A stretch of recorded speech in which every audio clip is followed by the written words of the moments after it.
And syempre, hindi naman magpapahuli ang ating Kuya Biloy na nakamaligno inspired costume made by Papa Bear. And syempre, DIY lang din po yan lahat.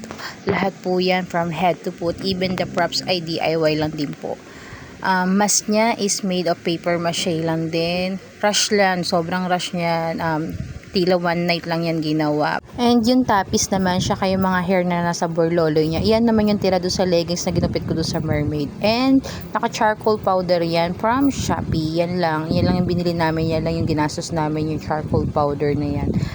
Plus yung props is nakuha lang yan namin yan sa tabi-tabi. Karton lang yan. And yung panungkit na ginamit namin. Ayan. Sobrang ganda yan. Sobrang sulit. At di talaga namin expected na mapipili siya. Kasi sobrang daming nangarir. Sobrang daming magaganda na nakalaban namin.